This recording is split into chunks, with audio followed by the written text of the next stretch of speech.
And let's go! This is my 100th video here in the channel, so why not make a special one talking about my favorite elements of the Caped Crusader, ranking the Rogues Gallery. Cause after all, which other character from any media anywhere has the best villains of all time? People may argue that the Rogues Gallery from Spider-Man is also very popular, and I actually like Spider-Man and his universe a lot, but I don't believe his Rogues Gallery has such a fascinating variety of characters as the ones from The Dark Knight. Cause here we have gangsters, crazy scientists, monsters, femme fatales, you name it. And the best thing about these villains is that their presence dictates what kind of adventure we're gonna see Batman in. So let's not waste time, cause I selected 15 villains from the gallery, the ones that I believe are the most important. We know that there are much more, but unfortunately, for time consideration, some characters like the Ventriloquist, Hugo Strange, or the Court of Owls will be out this time. I also like them, but let's focus on the big ones. So starting with number 15, Killer Croc. This is a character that represents the more physical side of Batman,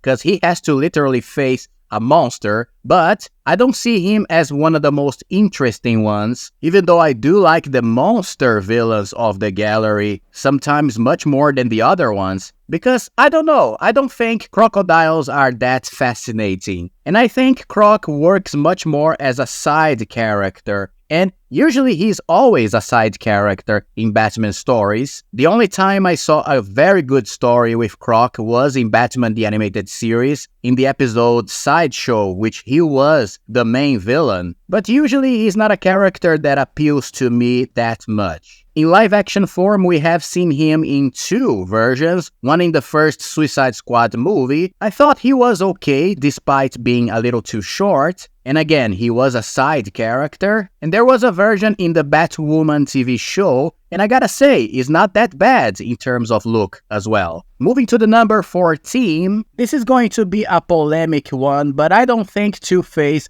was ever a character that appealed to me very much as well. I know he's one of the main Batman villains, and it's a very complex character, but at the same time, it looks like there's always something missing in this character. I gotta be honest, I didn't read all the comics with Harvey Dent's Two-Face in them, but in the versions that I have seen from him, it looks like the creators could push the character much more in terms of duality. The idea that he has to choose whether he will do a good thing or a bad thing is so fascinating. They struggle between these two sides because Harvey Dent was a hero before turning into Two-Face. So it could be fascinating to have a character that is always on the crossroads of being a hero or a villain. But all that I see is Harvey Two-Face flipping the coin to do something that is very bad or something that is not as bad. So the real duality is totally missing here. And this is very clear in his live-action versions. With Tommy Lee Jones, he was basically one face. In Aaron Eckhart, we didn't even see he having these two personalities. Plus, the whole thing is too fast for us to savor this character. And there is one more version from the Gotham Knights TV show that I didn't even bother to see, even though I do like his makeup. In number 13, yes, Harley Quinn. A character that I do like, but the great problem with Harley is that there is a very thin line between she being a funny villain and an annoying villain. And I gotta be honest, most of the times she is the latter one. I think the only version that I truly believe it is done to the right point, she's a funny addition to the Rogues Gallery, is in Batman the Animated Series. In all the other medias, she is an unbalanced character. Meaning, or is she portrayed as this annoying girl with a tiny voice and some jokes that doesn't land, or the stories are just not that good. This is something that I believe the Margot Robbie version of the character really suffered from. She did a great performance, but her stories were just not that good. And this thin line between being annoying or being funny It's something that happens with the Joker as well, and we're gonna talk about him very soon. But generally speaking, Harley Quinn only works for me if she is besides a good Joker and they have a well-developed, absurd relationship, which by the way was not the case of poor Lady Gaga. But in number 12 comes the Penguin, and this can be also a polemic opinion because we are having a fantastic version of the character in the Penguin TV show with Colin Farrell, but usually the Penguin comes from the gangster side of the Batman stories, and those are not the kind of stories that appeal to me that much. So much so that he's a hard character to adapt, or you go totally to the gangster side, or you transform him into a monster, like in the Tim Burton's version, which is my favorite, by the way. But in terms of being or a physical villain or a mental villain for Batman, he doesn't really work in any of these areas, except when you really focus on him, excluding Batman from the equation, and creating a tragic story, just like is happening with Colin Farrell's The Penguin, or Danny DeVito's The Penguin. Because usually that's what he is, a tragic guy, moving up in the crime hierarchy of Gotham. And this is where he becomes interesting. In number 11, let's go with Catwoman. And once again, I think this can be a polemic one, but I never really had a big fascination for this character. The fact that she is basically a thief and the whole sexual tension between her and Batman never really appealed to me that much, but I do believe she is important for the lore of the Dark Knight, especially because it puts him to the test to see if he's gonna follow his values or fall for her and let her go. It's the whole dynamic of the James Bond versus the femme fatale. He cannot help being attracted to her, even though she is evil. And if these kind of stories are not complemented by any other plot that is a little more interesting, it never really works for me. Talking about the live-action versions of the character, at least the main four, I only like Michelle Pfeiffer's version because at least there is a complexity to her character that lacks in the others. The trio Halle Berry or Anne Hathaway or Zoe Kravitz really fall into this category of she's just too hot for the bat and a thief. And that's it. In number 10 comes Bane. And I think there is a little bit of what I said about Killer Croc. He's basically the muscle, the character that will break the bat, even though he is very smart in the comics and in The Dark Knight Rises with Tom Hardy's version. And let's not remember that forgettable version from Batman and Robin. But even though with all his intelligence combined with his strength, the fact that he's just this physical villain that will demand a lot from Batman makes him a little too one-dimensional for me sometimes. Sometimes because I think the Dark Knight Rises version is my favorite one, especially because he doesn't have the overpower of the Venom serum in his veins. And this is something that kind of bothers me a little. He's like his superpower in the comics, but just the fact that he's already a strong guy that needs this serum to make him a giant, I don't know, it feels a little too overpowered and unnecessary. I like the fact that Tom Hardy's version doesn't need a super serum and he basically counts on his own skills to put the Batman down. So basically for a character that is not a real monster, it works much more if you have a villain that is basically skillful and not an overpowered huge guy. Now going to the number 9, and now comes the list of villains that I don't have any complaints about necessarily. Let's start with Poison Ivy, which I believe is a very interesting character because she can create intrigue in man. She is this hot femme fatale with plant superpowers, but she can be a very dangerous foe for Batman and any man because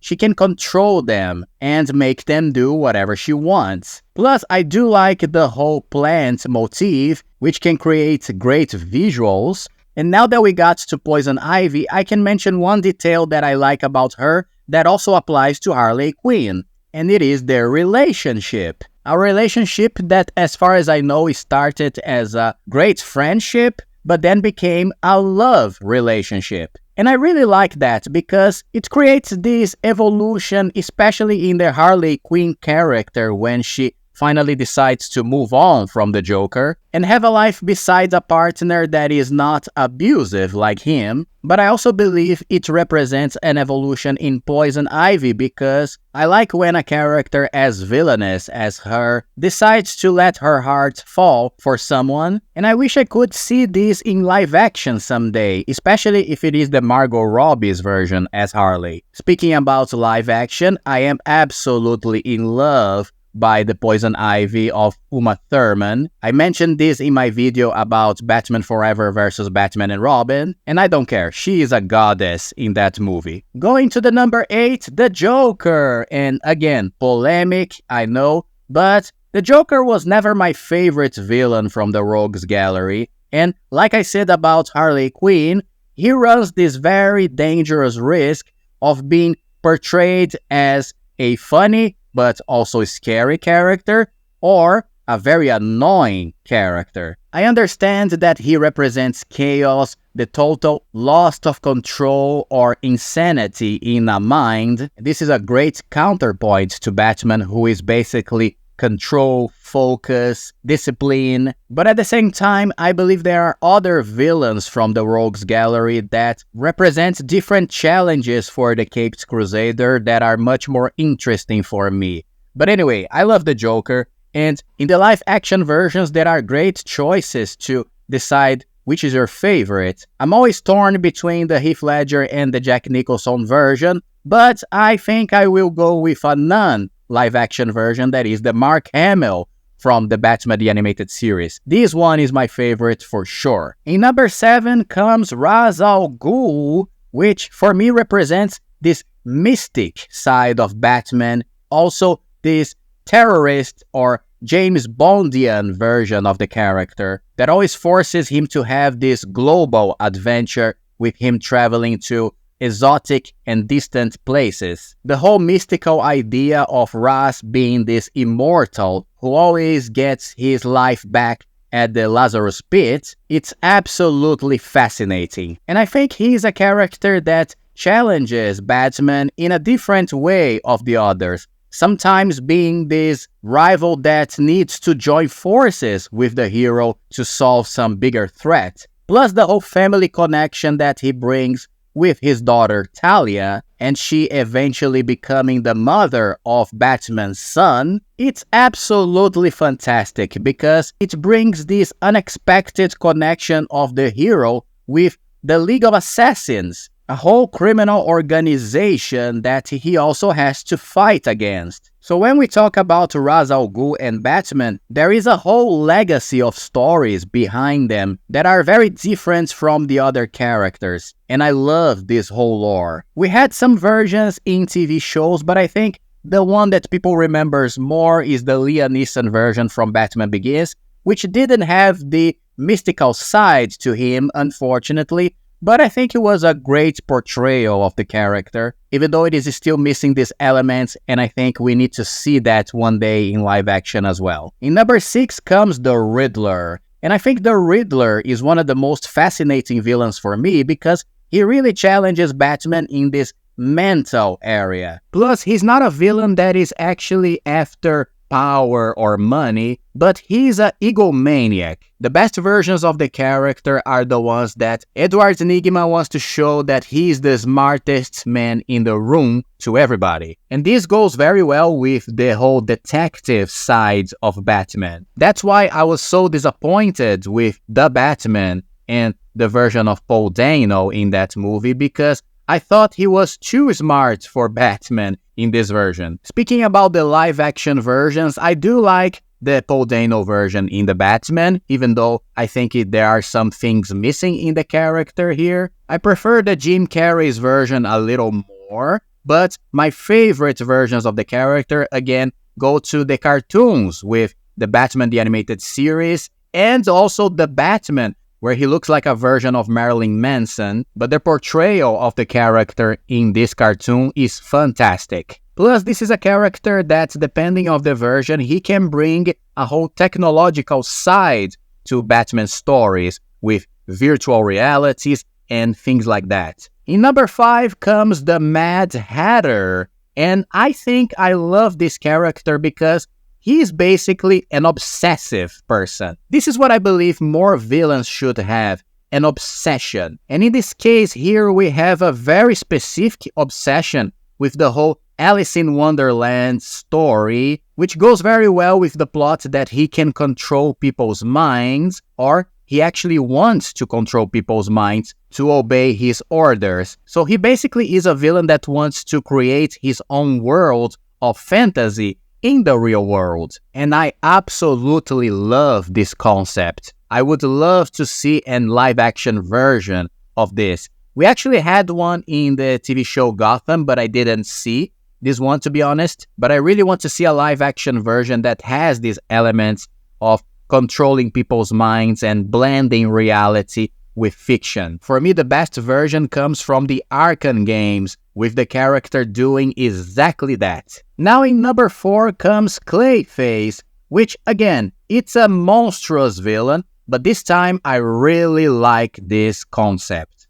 Especially because depending on the story of Clayface, he can be a real tragic character. At the same time, his stories have real elements of horror movies. For being a metamorph, depending on the version of course, this represents already a very physical challenge for Batman, but at the same time, for being this monster, by consequence, any story that he is in is gonna have a level of fascination for me, always dealing with the fact that he is on the edge of being partially human, but much more monster. One of the most interesting things about Clayface is that during the comics history, there were many versions of him. Probably the most famous are Basil Karlo, which was basically a guy wearing a clay mask, and Matt Hagen from Batman the Animated Series, which was this huge clay monster. And my dream is to see Clayface in a live-action movie, even though we had 2 versions in the Gotham TV show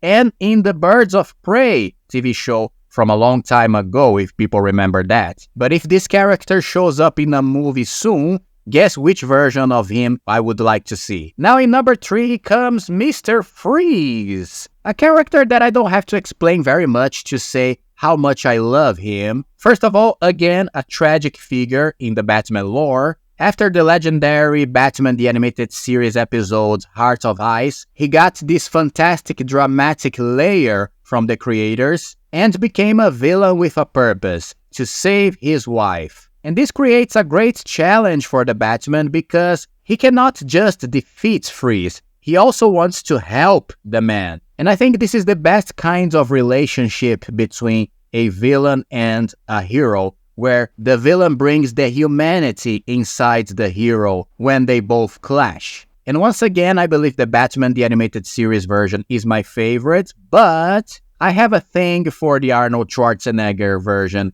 especially because of his suit, which I think is awesome, I don't care, but because it's Arnie. Come on. Now going to the silver medal in the number 2, a character that nobody would expect me to say is my second favorite, Man-Bat. But yes, I love Man-Bat, especially because he is basically the inverted version of Batman, in terms of he is actually the creature. So a fight between them, it's always gonna be interesting. It's always gonna be an air battle. Plus, he is also a doctor, in the case Kirk Langstrom, and he has this whole idea of Dr. Jekyll and Mr. Hyde, but he's also a character that brings humanity in Batman in the same way of Mr. Freeze, because the Dark Knight also wants to help him. And usually the Man-Bat is not exactly a villain, he's more like an uncontrollable monster, and some versions of him, he's actually portrayed as an anti-hero. I made a special video about the comic Man-Bat released some years ago, which portrays the character in that fashion. Actually, some versions of him, he's actually a hero, like in the alternate universe Gods and Monsters. Anyway, I love Man-Bat. Any opportunity I have to talk about him in this channel, I do. And even though we didn't have any live-action official version of the character,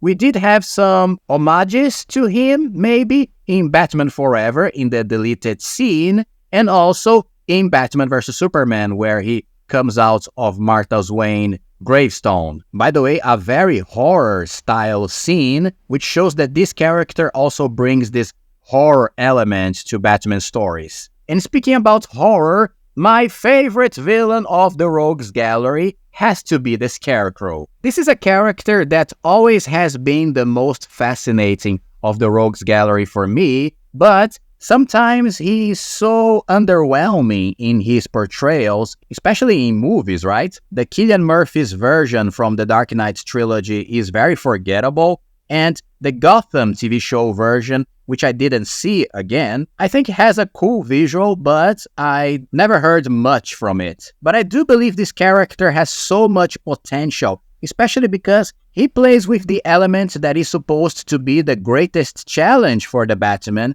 that is, fear. Not only an element that has so many possibilities of visuals with the hallucinations that he creates in his victims, but also is the greatest counterpoint for Batman, who is a character that works in the base of fear, cursing fear in the criminals. So having a character that is able to curse fear back in him, it's a fascinating concept for a clash between hero and villain. That's why in my world, the Scarecrow should be the arch enemy of Batman. Not only he works in these horror elements that I love, but also he is pure evil. In all his versions, Dr. Jonathan Crane is a real lunatic with no remorse, playing with people's minds and their fears, and that's a very scary concept. But anyway, this is my ranking of Batman's Rogues Gallery. What do you think? And what is your list? Don't be afraid to put it down below in the comments. What is your ranking of these villains? And what makes you like them so much? As usual, if you are liking the content of BATGUS, please don't forget to leave your beloved like in this video and subscribe to the channel for more videos about Batman, DC Universe, and all these things that we love so much to talk about. Alright? See you in the next Bat video, and bye-bye.